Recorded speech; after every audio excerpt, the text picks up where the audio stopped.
Good morning. Good morning.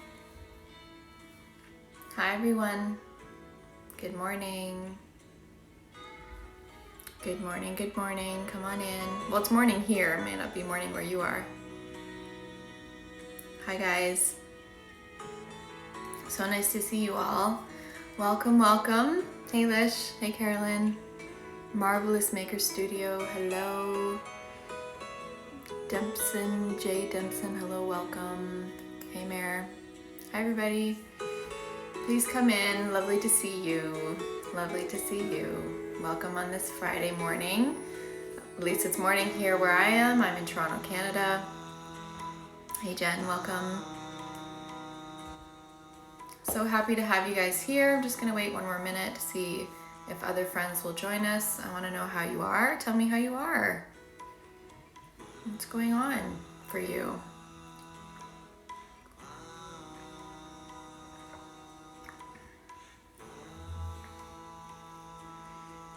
How's everybody doing? So I'm glad you're all here. I guess we'll get started. So I have a couple of thoughts that I just want to share today.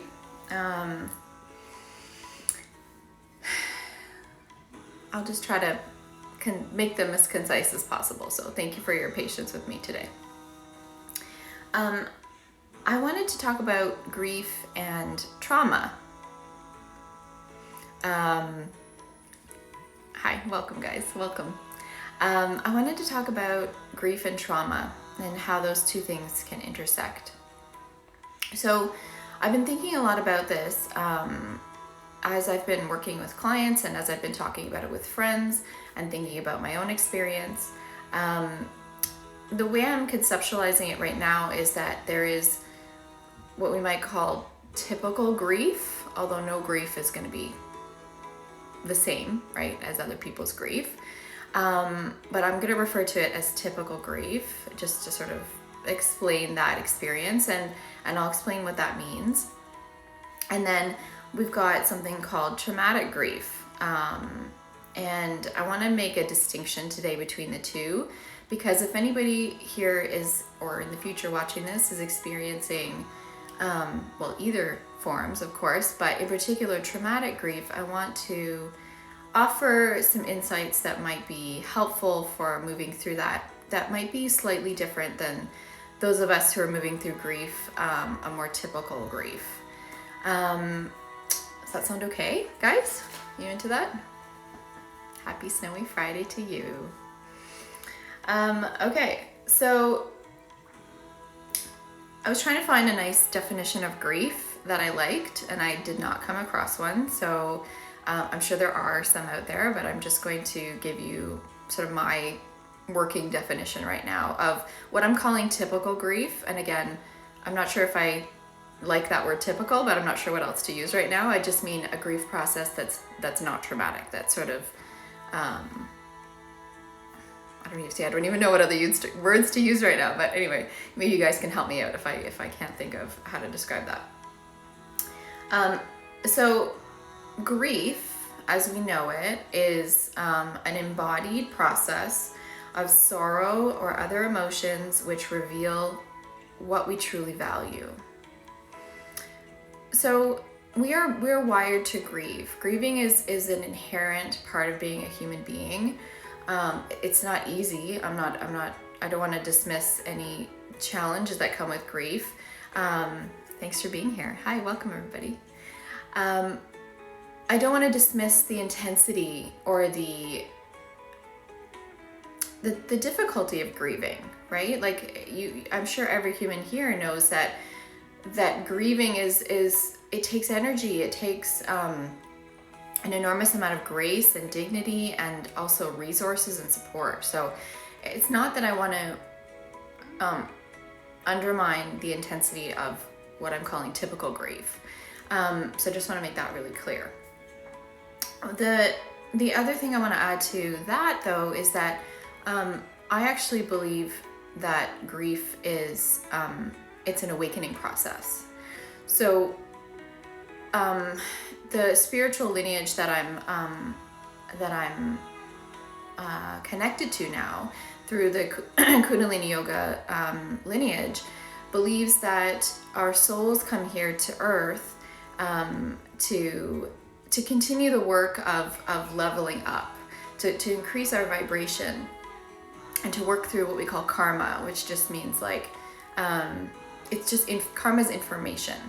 And so in order to do that, we're going to have these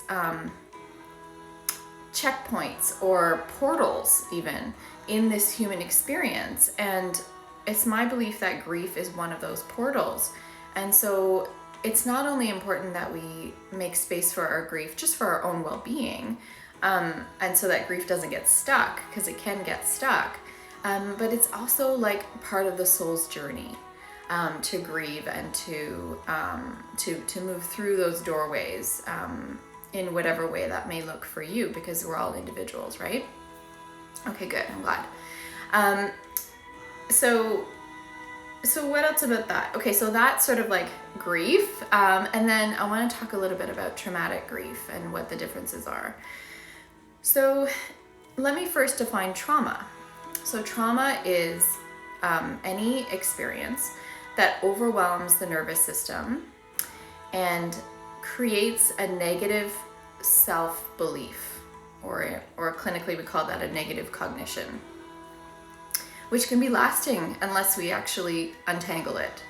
So let me give you an example of a negative cognition or a negative belief about self. And it always starts with I. So I'm not enough, I'm not safe, I can't handle it, I'm not worthy. Those are the ones that come to mind that are the most popular that come up in the work with my clients. What else? If others come to me, I'll let you know. Or if anybody wants to throw in anything in the chat, I totally welcome you. So why does that matter? Because when we have a negative self-belief, and that happens subconsciously, by the way, like it's not something that we cognitively want to say, awesome, I don't have that thing now, or I'm not worthy. It's very subconscious. It happens automatically, and it's a way of actually coping with the intense experience. It's a way that our mind makes sense of a traumatic experience for us. And oftentimes these beliefs are created in childhood. Not always. It's my fault. Yep, totally. Absolutely. That's another one. And those beliefs sometimes they can be formed in adulthood if we experience trauma in adulthood. Absolutely. But 9 times out of 10, those beliefs were already formed in childhood.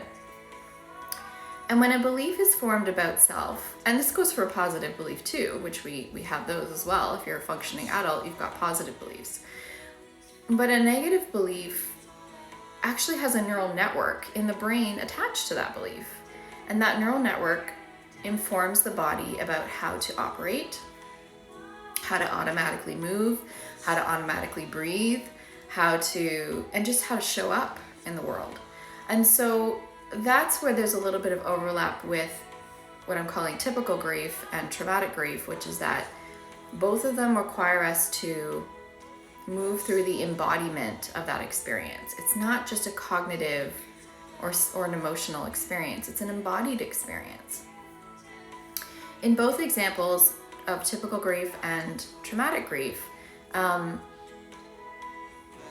similar things are required, right? So we need support, we need resources,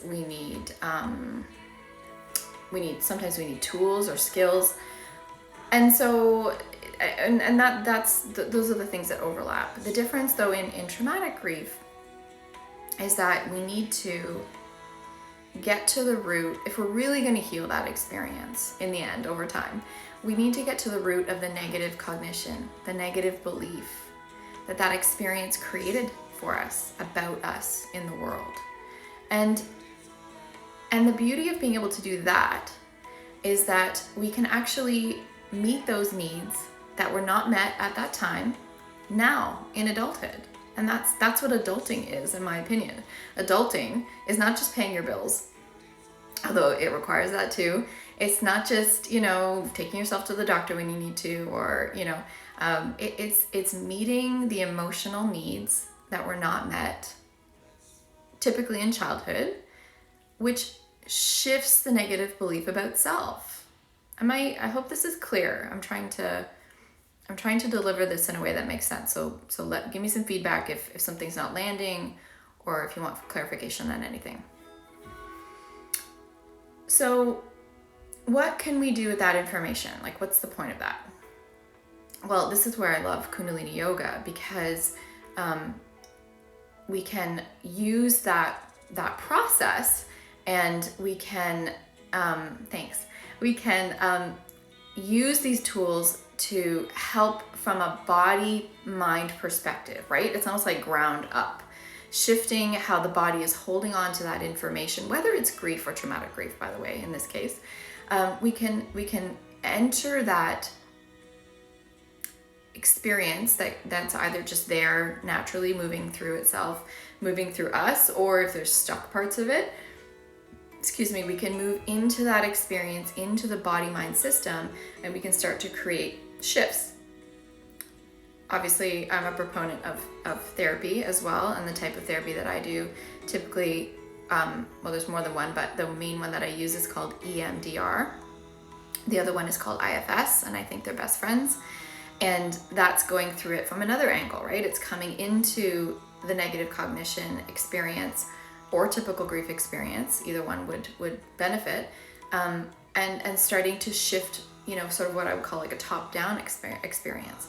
So there's so many ways to take good care of ourselves and to start to shift the roots of any stuck emotional experience. And that's partly why we're doing this Kundalini today. So I think I'll pause there. That's a lot to digest, and I so appreciate your ears and your attention. I'm really excited to take you through a bit of Kundalini Yoga today. We're gonna do, thanks Brian, we're gonna do some cat-cow, we're gonna do some addiction meditation, we're gonna do some fists of anger. Those are the three that I started with if you were with us in the beginning of this series. All of them are still incredibly powerful and applicable to grief process, or to loss, or to any kind of pain, really. And then we're going to do a beautiful meditation that is called, I like the title of it, so hang on a second, let me get it. It's called Knowing What to Do. And Yogi Bhajan, who is the channel of this Kundalini Yoga from the lineage that I'm connected to, he says that when you do not know what to do, do this. And so I think that's pretty cool. Like, if there's lots of times we don't know what to do, right? And we're not regulated, we're having a hard day. But he says, when you don't know what to do this. So that's what we're gonna do today. Okay. So we always start our Kundalini Yoga with a tune-in, and we do it to the mantra Ong Namo Gurudev Namo. And we're gonna chant that 3 times. If you're new to Kundalini Yoga, just listen and try to mouth along the sounds that you hear. It's less important that you know exactly what I'm saying, and more important that you just try to embody something new. And because I can't help myself, I have to add another little piece of information here. When we use sound in Kundalini Yoga, I mean, there's so much to say on that, but one thing I can drop in here is that each sound puts the mouth in a particular formation and uses our tongue to dance with the certain meridian points on the top of our mouth. And the meridian points are energy systems, like highways that go through our brain and body system. So again, even if you don't know what I'm saying, or even if you don't know the mantra, just pretend that you do, and you'll be experiencing the mouth formations and the hitting of the meridians in the mouth, which is also part of this whole healing experience. So I welcome you to just do your best and join me. Okay? Okay. So all you need in Kundalini Yoga is the floor, modify anything that doesn't work for you. This is not, other forms of yoga where you sort of want to try to get it right. I don't know if that's really the right way to put it, but Kundalini yoga is about you and you. It's about you and you. So take the mantras, take the meditations, and just do your best to embody them and just notice what's there. That's the whole game. That's the whole deal. Okay? All right. So we're gonna rub the palms together, and I want you just to start to notice the touch that's happening here. We have thousands of nerve endings on our hands. So just start to tune into that to begin. I'm just sitting in easy pose. My legs are crossed. You can sit on a chair if you have to. You could sit in rock pose, which is legs underneath. Just find a comfortable position. Okay, we're gonna press the palms together at the heart center. And we're just gonna start with an inhale and exhale. So inhale, exhale, and inhale to begin. Om Namo Gurudev Namo. Om Namo Gurudev Namo.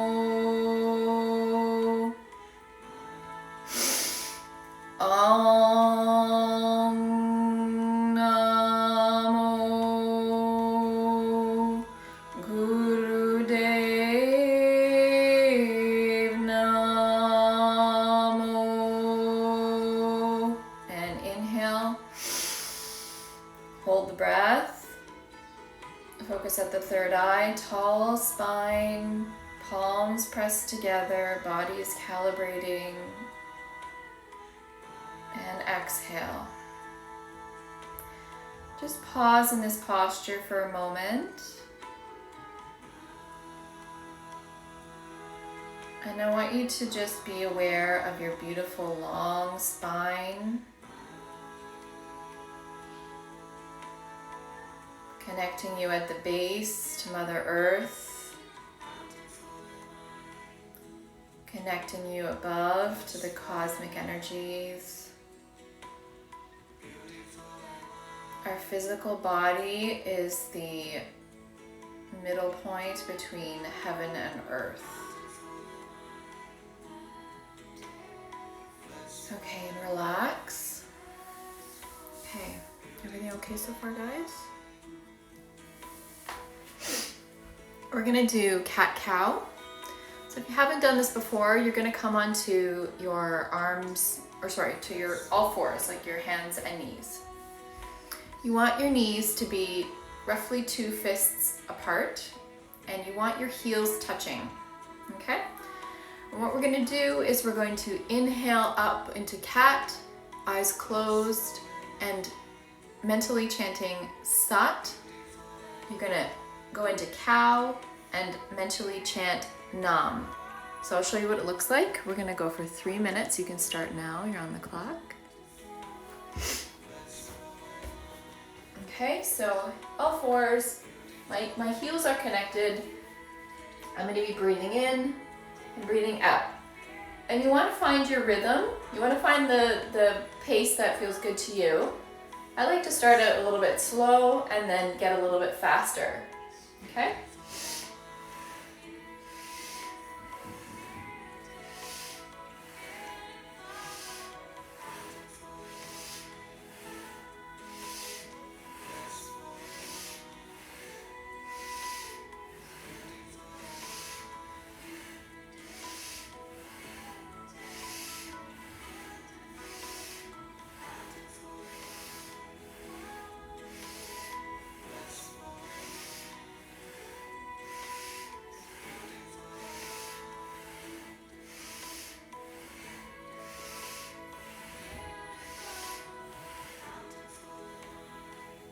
Keep going.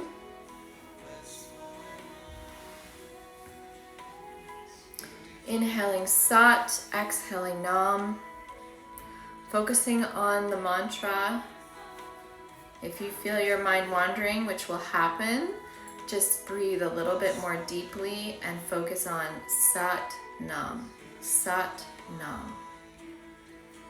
Those sounds, Sat Nam, are believed to be cosmic sounds, meaning that they are sending a vibration through your being that is inherently connected with the vibrations of the cosmos. So, you know, no big deal, right? Keep going. Inhaling Sat, exhaling Nam. I'm going to do it in this position with you.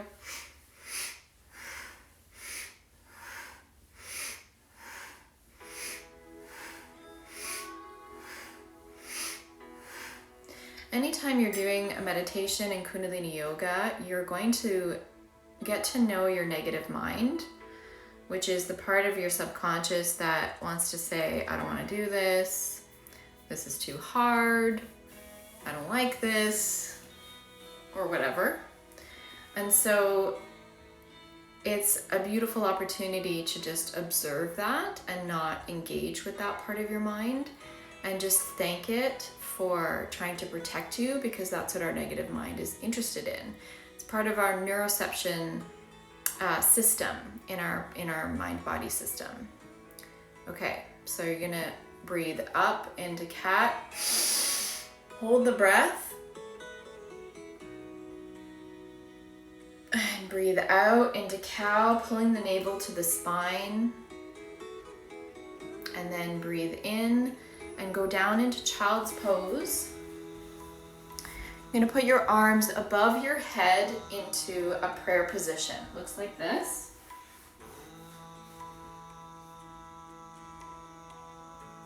I hope you can see me.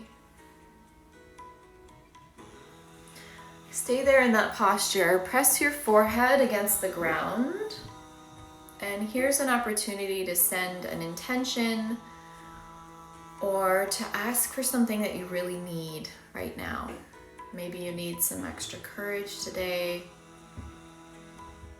Maybe you need some comfort. Whatever it is, send that prayer into Mother Earth through your forehead as you breathe in child's pose.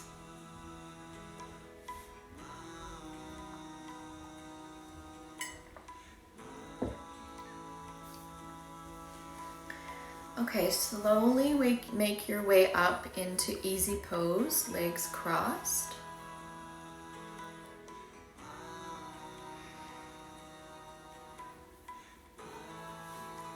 We're going to do something called the addiction meditation. Well, that's what it's fondly referred to in this community.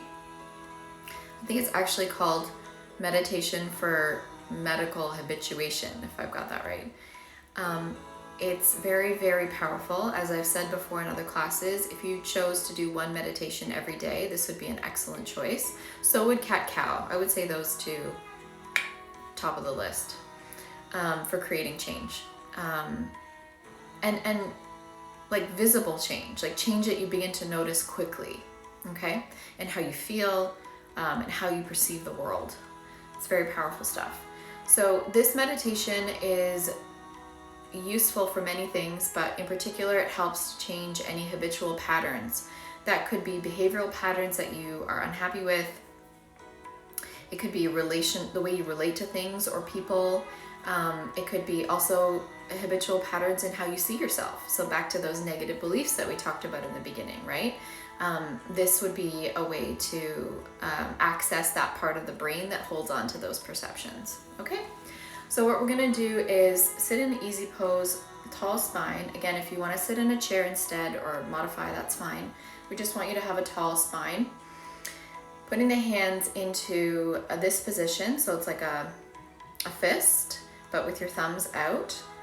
And you're gonna place them against your temples, and you're going to close the eyes, focusing in at the third eye, okay? And we're going to chant mentally, sa, ta, na, ma. Again, it's sa, ta, na, ma. We're going to mentally vibrate each of those sounds, and every time you vibrate, you're just very gently pulsing the back molars together, just a gentle press, okay? Nothing hard. We don't want any dental work problems or anything like that. We just want to gently execute those muscles in the jaw, okay? We're going to go for 3 minutes. We'll start now. Mentally reciting sa, ta, na, ma, and breathing comfortably.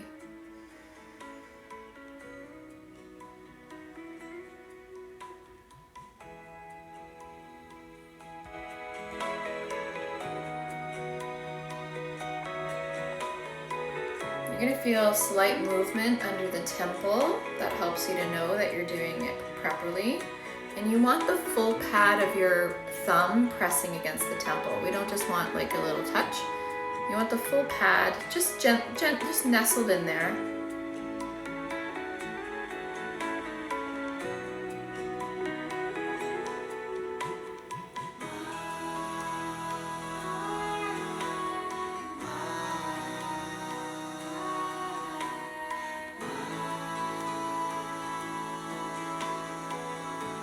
Again, you might meet your negative mind. Just say thank you. Thank you for trying to keep me safe.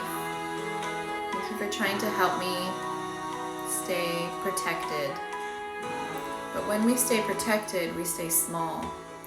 And when we stay small, we don't have access to the possibilities for our life or for what our soul really wants us to bring forward into the world, our own unique message. So just be very kind to your negative mind. Thank it for being there. Thank it for trying to protect you. And then focus on those sounds, those infinite vibrational sounds. Sa, ta, na, ma. Very high frequency sounds. You can imagine them actually coming into the top of your head and then being projected out of your third eye, which is between your eyebrows here. Just focus on that point as though they're just like flowing out of you. You're just projecting those sounds away from you. Let them be the loudest thing in your mind right now.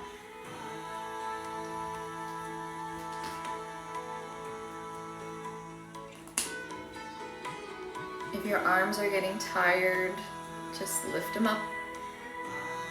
Use your core, use your back. Just a little bit left, only 20 seconds, you got it.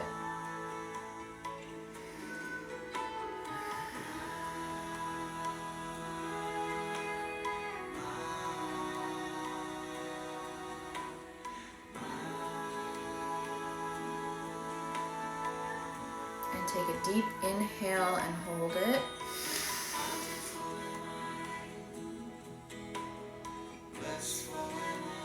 And let go. Just let that settle in for a moment. Allow your body to just calibrate. You're creating new neural networks when you do this work. So honor that. Give your body and your mind time to sort of integrate it. It's integration. Okay, we're gonna move on to Fists of Anger. I love this one. Does anybody else love this one or don't love this one? Let me know what you think. Okay, so we're gonna sit in rock pose, which is just putting the feet underneath the bum. I'll sit back here, okay? Just sitting like this. If that doesn't work, I love it too. If that doesn't work for you for some reason, you can sit on a pillow. You could put a pillow underneath your bum, or you could sit in easy pose. You could cross your legs and do it that way. It's sort of your choice with this particular meditation. So again, we just want to have a long spine. And again, you could sit in a chair, actually, and do this one. Excuse me. Okay, so the way this one goes is we make a fist. We put our thumbs on the inside on the what's called the Mercury mound. There's a whole ancient wisdom in our hands that I've been learning about. It's amazing. Anyway, we can talk about that another day. So thumbs on a Mercury mound, other fingers are wrapped around the top, and you want to make a significant fist here. So you're really holding that thumb in that place, okay? Let's actually start with the breath. Well, I've started with the arms already. Okay, let's do that. So let me just show you. Let's practice together before we start the meditation. Your arms are gonna do like a backstroke. Okay, you're coming up through. So women have 2 arc lines and men have 1. Women have one that goes from nipple to nipple, and men and women both have one that goes ear to ear. Okay, just kind of like my poster is making for me right now. And when we do this meditation, both men and women, we want to be able to go the full backstroke. And you want to the benefit also is that you kind of open up your lung space, right? You're opening up your chest. So that just physiologically, that's a really nice thing to do. But this is what it looks like, okay? So you're bringing a fist up over your head, up over your head, up over your head, okay? The breath is an O mouth breath. And it looks like this.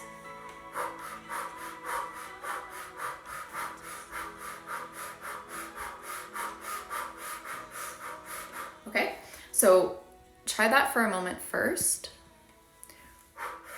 I'm just gently pulsing my diaphragm. It kind of comes now. I think it comes naturally. Maybe it doesn't for everybody. Let me know if you have any questions about that. Okay, and it's equal inhale and exhale. So we're not like, although it looks forceful, we're not like forcing the breath. You can actually find kind of like a rhythm that feels actually fairly easy, I would say. If you're just pulsing the breath in and it naturally fills up again. So you're just kind of, you're focusing really on the inhale. Or sorry, I guess that would be the exhale. Yeah, exhale. Right? Okay, so we're gonna put it together and start for 3 minutes. Oh, one more thing I wanna tell you. With this meditation, this is called Fists of Anger for a reason. This is an excellent, excellent opportunity to invite yourself to actually bring up emotions of anger. Well, any emotion is fine, but anger in particular is one that we have a very complicated relationship with anger in this society. Very toxic in many ways.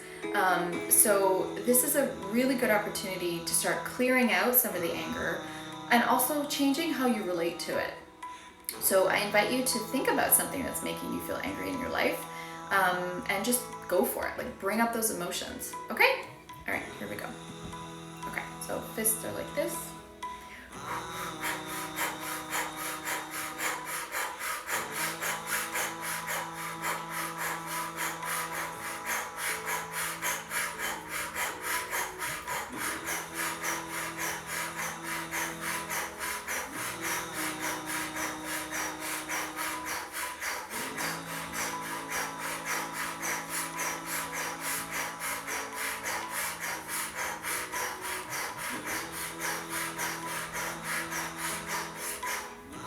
Clearing out those energies, bringing them up, moving so much energy here.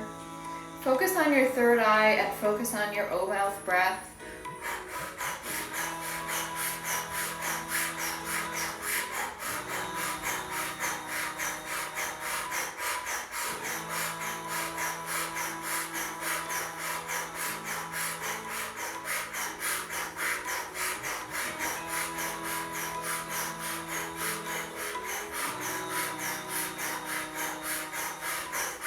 Keep going. You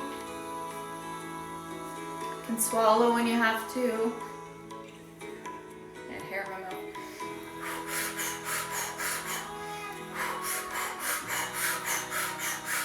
Say things in your mind you wouldn't say to other people. Get that emotion up.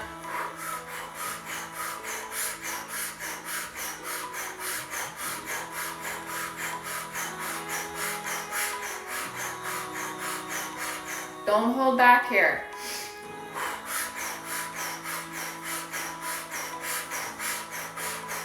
we're creating a container through this meditation where it's safe to experience those emotions, right? It's safe to bring them up and work them through.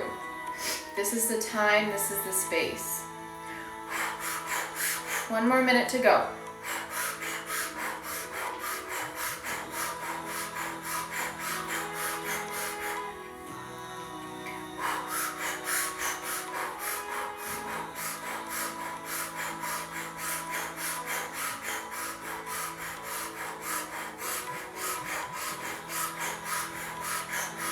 Do your best, keep going.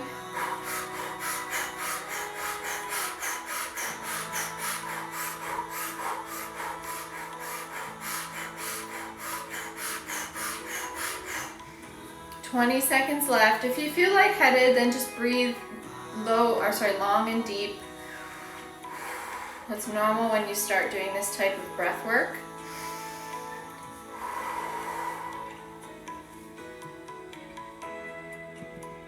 Okay, take a deep breath in, interlace the fingers, bring them up above the head.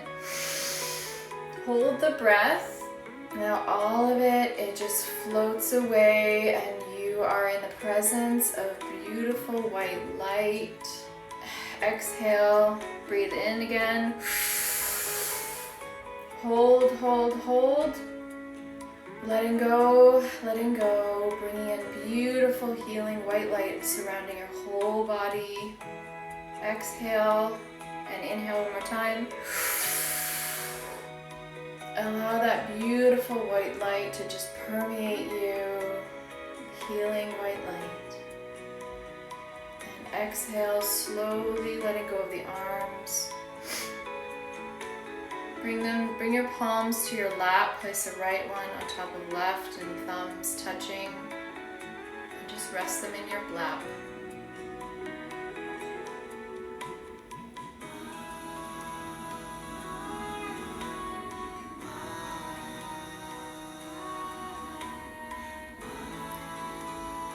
You just gave permission for your psyche. Sorry about that. You just gave permission to your psyche to really move things, to relate to what's in there in a new way. It's really beautiful. Okay. All right, lovely. We're going to move on to the meditation when you don't know what to do. Okay. So we're gonna sit in easy pose. Yep.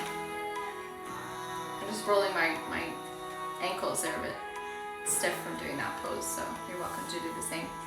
So that feels good.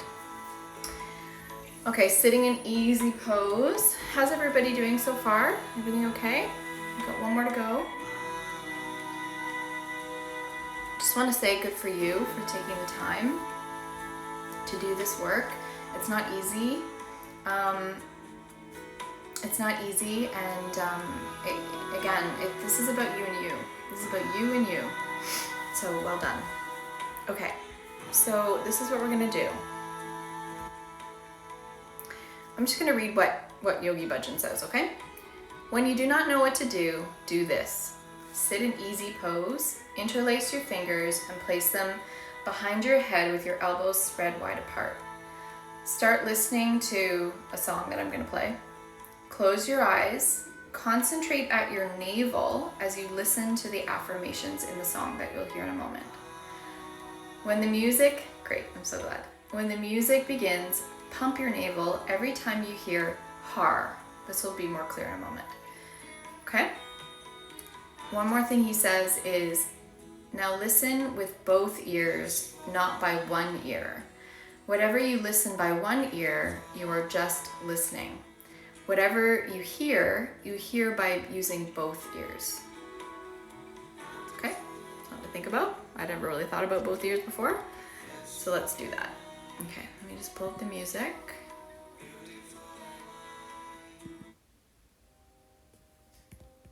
Okay, tell me if you can't hear it, guys. In a minute, I'm just gonna get it up here going. Magical. This is magical work, isn't it? It's so magical. Our system is so magical. We're way more than we were taught we were. We're way more than just humans getting through every day. We're so complex and we're so powerful. That's why I love this practice, because it helps us to remember just how powerful we really are. Okay. Easy pose, tall spine, eyes are closed, focusing on the third eye. Hands are interlaced on the back of the head near the neck.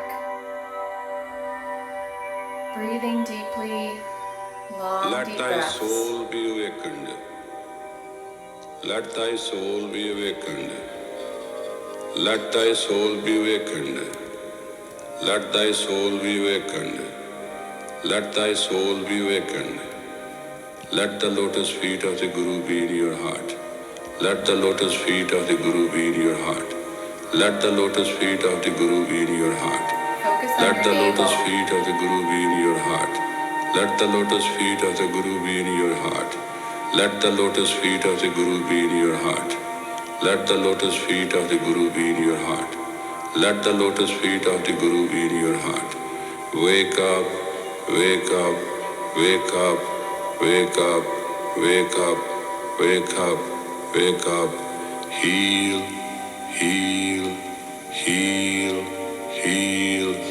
Exhale, exhale, exhale, exhale, exhale, exhale, exhale. Obey, serve, love, exhale. Obey, serve, love, exhale. Obey, serve, love, exhale. Obey, serve, love, excel.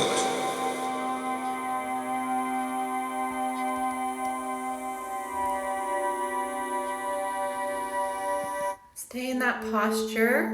And every time you hear the sound har, you're gonna pulse with your navel. You don't have to say the word, you just pulse your navel, okay? Let me know if you can't hear the music, okay?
pulsating of the navel point every time you hear hara, hara, hara, hara, hara, hara.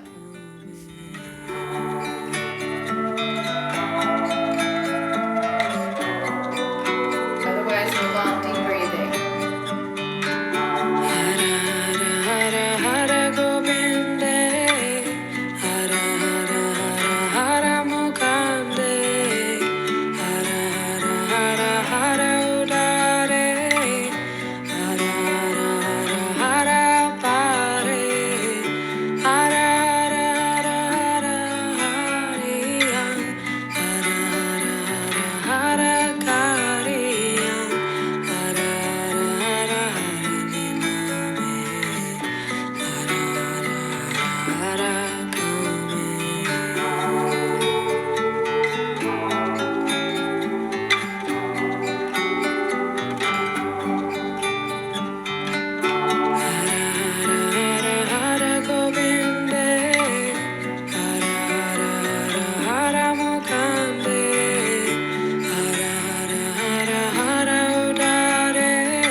Activating your navel point, which gives you energy and power for your day. And you're connecting it inherently with the back of your head and neck, which is a very important junction point for our nervous system and for that back brain stuff that we hold on to, our negative beliefs, as we talked about, and also the center that is in control of whether or not we feel safe in the world. And we have to feel safe in order to fully express ourselves and in order to fully come into our voice and come into our purpose on this planet. So you're activating your navel point, which is your energy, one of the energy points, one of the chi points. And you're also connecting with the back brain spot, like where your brain connects with your oh my gosh, words. Your nervous system, your spinal column. Okay? Lots is happening here. Keep going. 3 more minutes.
Stay with it just a little bit longer.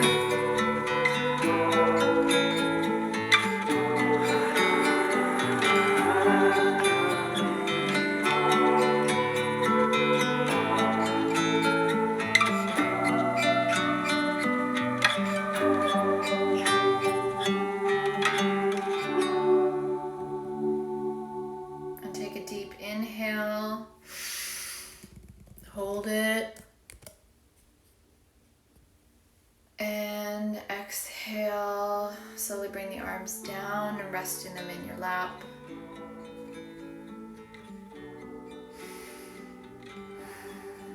Okay. We're going to end now, as we always do, with the Long Time Sun prayer. We're going to sing it 3 times together. If you don't know it, just listen. The first time we sing it for somebody that we know and love that could use some love in their life. The second time we dedicate it to a stranger, just anybody who needs this and on this planet right now. And God knows there are so many people right now who need this prayer. And then the third time we dedicate it to ourselves. Okay? Here we go.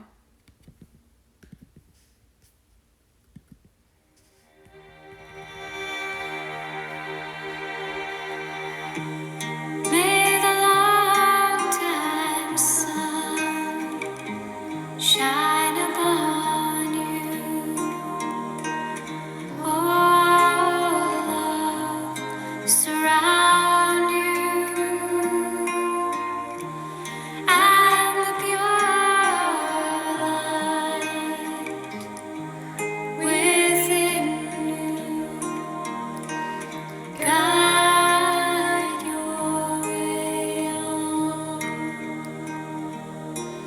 Guide your way on.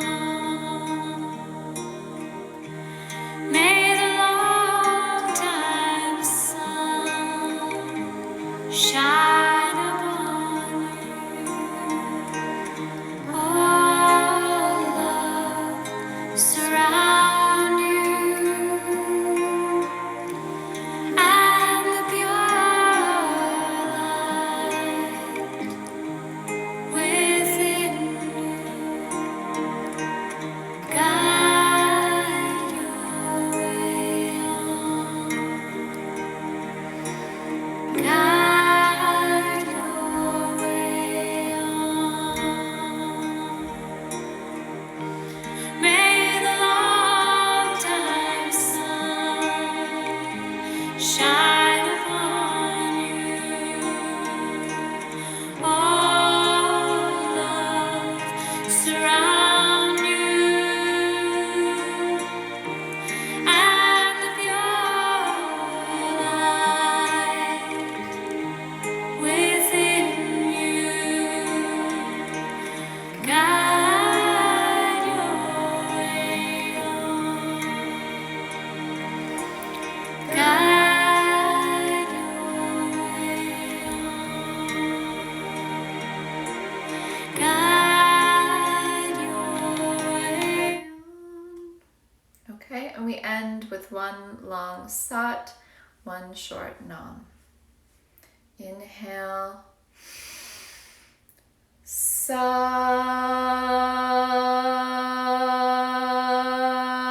Nam.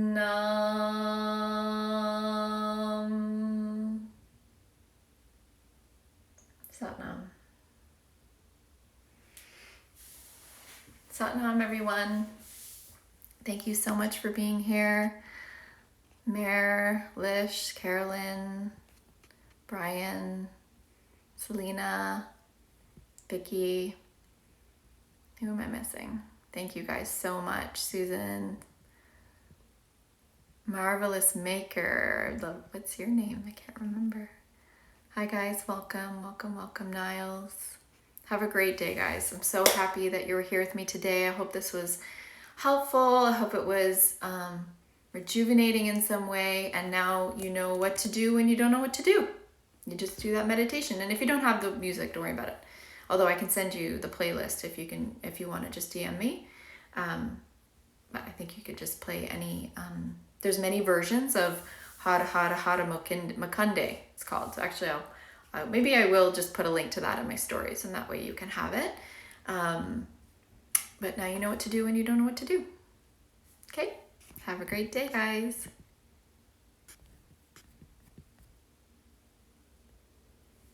You're welcome, Meredith. You're welcome. I'll see if I can somehow put the playlist, like post it somewhere on Instagram. I'm not that tech savvy here, but I will try to figure that out for all of you. Okay? So keep your eyes open and I'll do my best to post it there. It'll be a Spotify list, okay? Bye guys. Take care. Have a great day.